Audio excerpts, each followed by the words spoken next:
YouTube land? This is Dantes, and welcome to my top 10 Final Fantasy games of all time, right here at the Force in Unison Gaming channel. Remember to subscribe and like so you can make this crazy motherfucker happy. Anyway, I would like you guys to go back and watch my old top 10 Final Fantasy games of all time so you can see how my opinions have changed over time. Anyway, with that rigmarole out of the way, let's start the show. At number 10 is Final Fantasy 13. And if you go back and watch my old top 10 Final Fantasy games of all time, you can see that this game took the biggest nosedive from that list, right? And admittedly, at the time when I made that list, I was just coming from playing Final Fantasy 13, and it was high, like, oh my god, a new Final Fantasy game. Oh, this game is awesome. I was just lying to myself, honestly. It is not a bad game, to clarify. I think it's still a good game. It's an okay game, but it had a lot of flaws. Like, it was so linear. Oh god. Once you play Xenoblade Chronicles and you go back and you think, wow, Final Fantasy 13 was really linear. Fuck. This game doesn't open up until almost close to the end of the game. And there wasn't like that charm that Final Fantasy games had. It was even how you evolve the characters in the Crystallium, whatever you want to call it, it was just so linear. You had no choice on how you wanted to develop your characters. I mean, the story I think was okay. I mean, not great, but it was basically just these gods who gave you like a focus, like you became a Lao seed, and you had to meet this focus, or you will become a monster, or you could complete your focus and become a crystal. Yay! But basically the story just falls down to Lightning trying to save her sister, and Snow trying to save his girlfriend. That was it. That was the story. I mean, I honestly, thinking back to it, it wasn't that good. It was not that good. I think what saved this game for me is the battle system. It was a fun battle system. I like changing roles midway in combat. You could change different roles and attack your monster, or heal, or tank, depending on the situation, right? And it was really fun when you get to the end of the game that you could fully utilize the battle system. It was really fun. The problem is the first 3/4 of the game is just plain boring. So I mean, in reality, when you analyze and you go back to it, it was not that good of a Final Fantasy game. But I still wanted to put it on my top 10. So there it is. Final Fantasy 13 is top 10 in my list. At number 9, Final Fantasy 5. Damn, this was a hard Final Fantasy game. I don't know if you guys played it when it came out. I mean, to me, the first time I played was on the PlayStation 1 with the Final Fantasy Chronicles collection. It was still a pretty good game. I played it. I wasn't like a huge fan of it at the time when I played it, but I started liking it the more I remember of the game, because it was a good challenge. I mean, you had to grind in this game to just do anything, and the random battles were damn awful. You took 2 steps, you're fighting. 1 step, you're fighting. But you needed to fight a lot because you needed to master all the different classes. And this game brought in the job system, which was a great system for Final Fantasy, because you could create basically any character you wanted to. You just needed to master that ability, master that class or job, and then you would learn those abilities, and you could carry them over and continue to learn and keep learning abilities as you move forward in the game. Story-wise, I mean, it was classic 4 crystals. Destruction is coming to the world. I do believe that the story was a step down from Final Fantasy IV. The most that I remember about it was fighting X-Death at the end of the game, and you needed a lot of money if you wanted to kill his ass, because there was an ability to just throw coins at him, I guess. But it hurt him a lot, and you could then defeat him easily. And of course, at the time, I didn't know that the main character's name was Bart. I named it something differently. But it was cool that you only had 4 characters. I've never been a big fan of big cast of characters. So I like that you only have to use 4 characters the whole game, so that you can have a lot of good development for those characters. So, I mean, Final Fantasy V, good game. It's just a really hard fucking game. At number 8, Final Fantasy 12. And I do have to say, this is the most forgettable story in the series.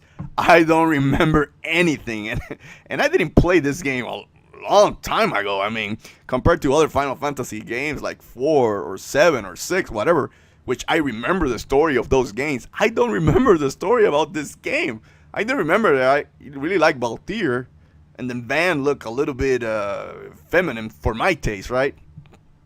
So, but the reason I put it in my top 10, this game, is basically the battle system. The system was a little bit more of a online RPG type of game, right? It almost felt like it was inspired by Final Fantasy 11 or something like that, right? But it was still fun to do the hunts, trying to hunt monsters, and then how you would have to, because you only control one character, right? So the other characters, you had to manage their AI basically with the gambit system, and that was fun. That was really fun in that game, and exploring the game. The game was big. This is one of kind of like it kind of also inspired Xenoblade Chronicles, and you guys know I love Xenoblade Chronicles, but Xenoblade Chronicles to me is kind of like Final Fantasy 12, but with a great story. That's the difference, right? So again, I put this game high there because of the gameplay and the exploration in the game was pretty cool.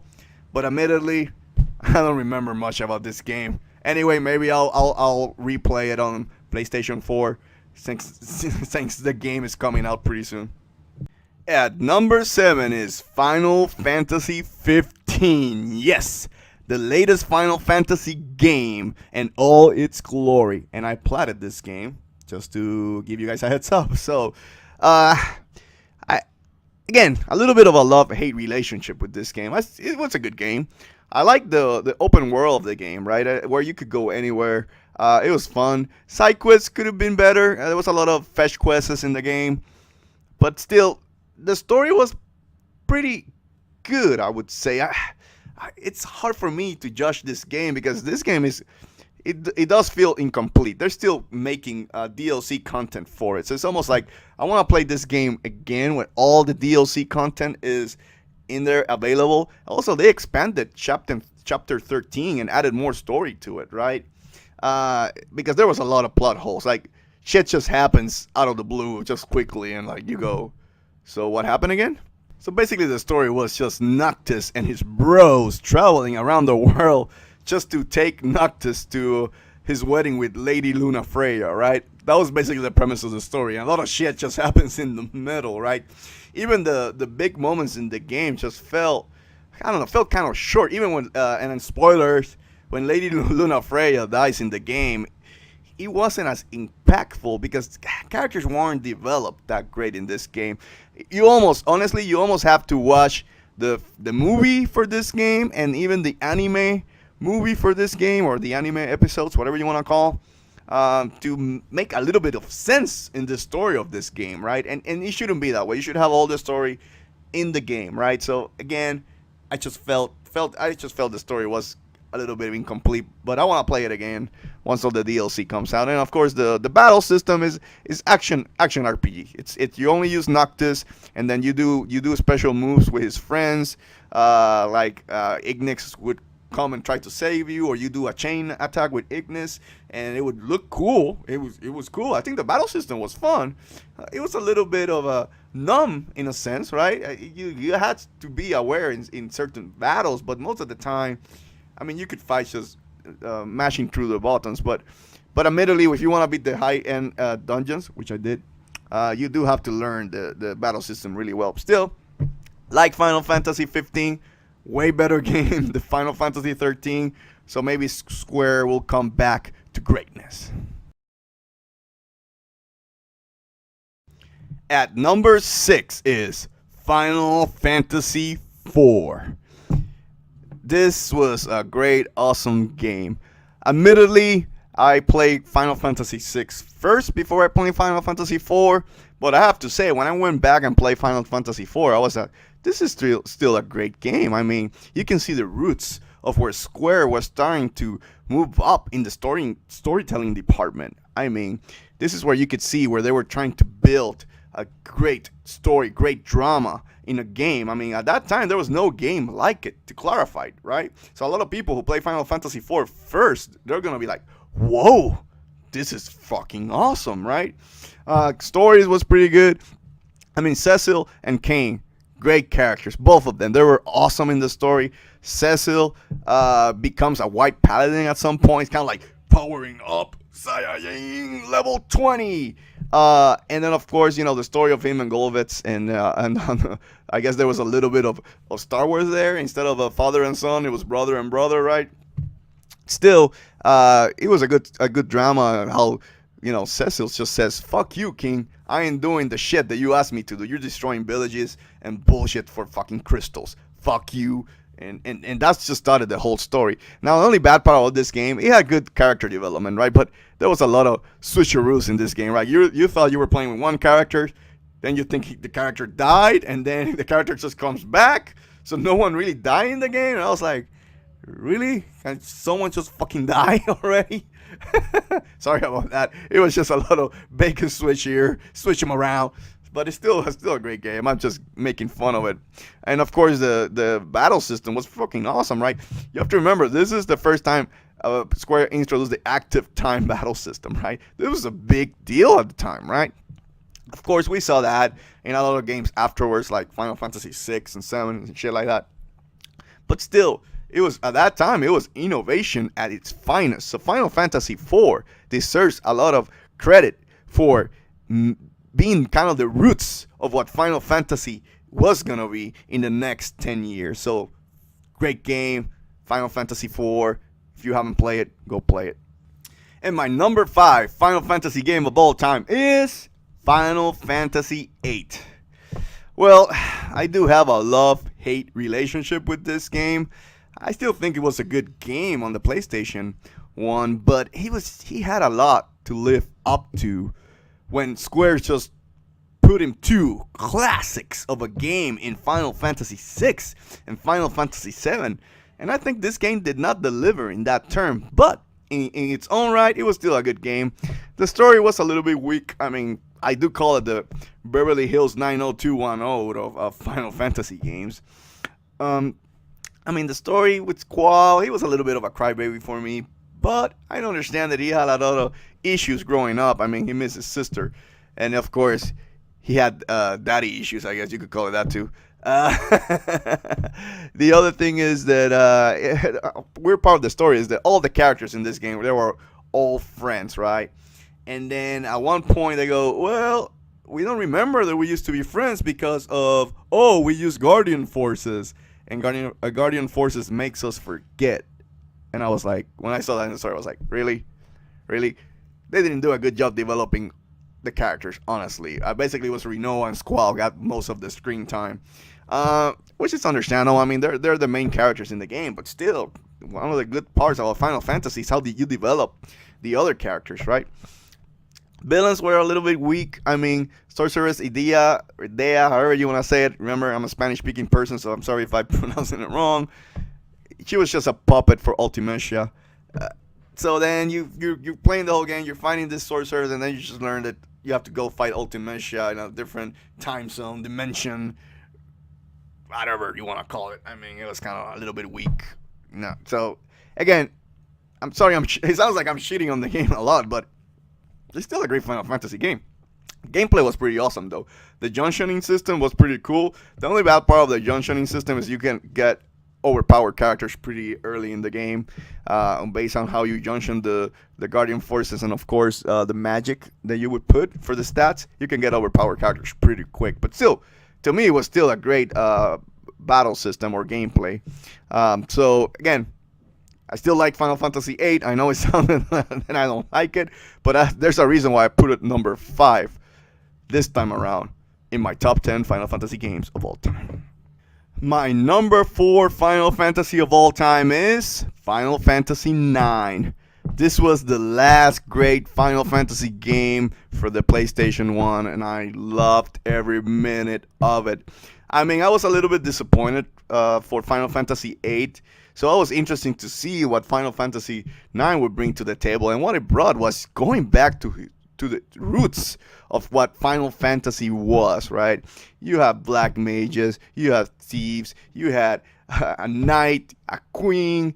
It was back old school, baby. And of course, the story was great. I mean, the story was awesome. I mean, once you start the game, he's supposedly trying to kidnap the queen, but she wants to go with you. And you go, huh, what the fuck's going on? And then as you progress to the story and you learn what Bibi is, Bibi is one of the best characters of all time. I mean, I have to give him a lot of props, how he was developed in the story, how he took it to heart. He almost felt, instead of being a soulless black mage, I guess drone or clone. I mean, it would be the Attack of the Clones, kind of, but you know, he had a soul, and when he discovered where he came from, where he was created, how all those black mages were killed. That you saw that moment in the story, you felt so bad for Vivi. And man, Stainer and Garnet was pretty awesome too. I mean, Stainer was a simple character, but still, he was there to protect the queen, and that was what matters in the end.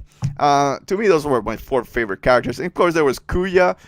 I mean, he was an okay villain, I guess. I wasn't a huge fan of him, but he was another, oh fuck, I discovered I was created, I don't have a meaning, oh shit, and you know, so he was, I guess, a typical bad guy. There was, of course, a connection with him and Zidane. Zidane felt close to him, and of course, you know, the ending where you don't know what has happened, and then you discover that Zidane is right there to say, I love you, Garnet. Take me back. That was pretty cool. I mean, the other portion of the game that was great is the gameplay. I mean, it was more old school gameplay. It was still turn based. And then limit breaks were pretty cool. I did not like that you have to use it at the moment. But it was still pretty cool. And then of course you learn the skills out of the weapons. So again, more of an old school approach. Still, it was still a great game. So I have to say, Final Fantasy IX was one of the best Final Fantasy games of all time. My number 3 Final Fantasy game of all time is Final Fantasy X. I thought it was a great game. I know that a lot of people have a love-hate relationship with this game, but I still thought it was awesome. I mean, this is the first game that I went, oh fuck, the PlayStation 2 has a lot of power. Of course, this and Metal Gear Solid 2. So the first time that I saw that intro, right, where Titus is playing Blitzball, and this storm just comes and destroys Sanarkand, and then that music hits, right? And of course, me being metal, I was like, pump! I was already, this game is gonna be fucking awesome, right? Of course, the game got a little bit bad for my taste at the start of the game. I mean, Titus, I wasn't a huge fan of him, but he grew on me. Admittedly, by middle of the game, I was like, this is a great protagonist to this game. I was really surprised. Of course, you have Waka, and of course Lulu. Oh damn, Lulu. You know what I mean. And of course Yuna, she was awesome too. I mean, all the characters were likable in this game. And then of course, this is why I call Final Fantasy X the ghost movie version on video games, right? Because that ending, oh my god, it just breaks your heart when Yuna is like doing her last sending to everybody, and then freaking Titus says, I have to go, and then Yuna, no, please don't go, and she tries to hug him, and then he just disappears. I mean, that was fucking touching right there. I have to say, I'm a sucker for a good love story. And of course, the battle system. I love the battle system. I mean, how you could get characters in and out of the game. That was freaking awesome. It is still one of the best battle systems to me in a Final Fantasy game. So, again, have to give it credit. Final Fantasy X. It is one of the best Final Fantasy games of all time. At number 2, Final Fantasy VI. What a fucking great game. This game was one of the main reasons why you became a fan of RPGs. At the time, it had one of the best stories ever played on an RPG, and a lot of things that was done in that game went above and beyond whatever Square did with Final Fantasy V and 4. I mean, he had great characters like Edgar, Sabine, Cyan, Locke. Oh, what a story. Still to this day, Cyan's story, how he loses his family, is one of the most touching moments in an RPG. And of course, you have one of the best villains of all time, Kefka, that motherfucker, you have to give him credit. He basically destroyed the whole fucking world. Kefka is the man, basically poisoned a whole village, killing a lot of people. I mean, this guy was an evil asshole. It was kind of like the Joker. I mean, he was a fucking clown too, but it was kind of like the Joker. There was no reason. He was just a badass. He just wanted to destroy the world, see the world burn. And of course, the gameplay, I know it was turn-based, it's still really good. But I mean, you had the chance to get the summons, the espers at that time. Connect the espers to one of the characters so you can learn abilities, magic spells, and stuff like that. I think it was kind of like the I would say it would be the reason why materia system was made later in Final Fantasy VII. The inspiration, that's the word I was looking for. Inspiration for the Final Fantasy VII materia system. But it was fucking awesome. Even the summons was fucking awesome. And then of course the type of limit breaks also came from there. You know, it was almost like in Final Fantasy VI was like the last attack. Again, great fucking game. Final Fantasy VI deserves my number 2 spot on the top 10 Final Fantasy games of all time. And my number 1 Final Fantasy game of all time is Final Fantasy VII. I know what you're saying. That is the most overrated game of all time. I know what you're saying. That is the most overrated Final Fantasy game of all time. I'm just gonna have to say I don't care. I still love this game. To me, it's still my number 1 Final Fantasy game of all time. I mean, you have to understand, I just love this game. There haven't been a Final Fantasy that surpasses the feeling that I got when I was playing Final Fantasy VII for the first time. I mean, the story was fucking awesome. I mean, from the start, when Avalanche just goes and attacks the micro reactor at Midgard, just starting off the game, it was an action-packed. Boom! Explosions. And then, of course, there was a story, a deep story engraved in this game. I mean, Sephiroth. I still give Kefka the number 1 villain of all time for Final Fantasy, but Sephiroth was still a great villain, even though he was a little bit of a mama's boy. But how he tortured Cloud during the whole game. And then you have really well developed characters like Sid and Vincent. Sid wanted to get into outer space, and Vincent, how he was experimented and basically became a monster. I mean, the storylines in this game was freaking awesome. And of course, the biggest surprise, Aerith. When she dies in this game, you don't expect it. I was like, oh fuck, did they just kill Aerith? Now, in my case, I didn't feel that bad because I wanted Cloud to end up with Tifa. But still, it was a sad moment in video game history. And then you go into the gameplay. I mean, it was the active time battle system, but it was still a great system. I mean, the material system, I still love that type of gameplay and battle system. I mean, you have to learn the material, you have to master the material, and then of course the summons were all freaking awesome. It was a spectacle. I mean, who doesn't have the Knights of the Round Table summon? It was fucking, you had that motherfucking summon ready, cock and loaded to fight the ultimate weapon. So I mean, it was, again, it was just awesome. And then the ending, the last battle, Sephiroth, Cloud, 1-on-1 with the Great One. That was fucking awesome. Love this game. I still put a number 1, and I'm not changing my mind. So Final Fantasy VII is my number 1 Final Fantasy game of all time.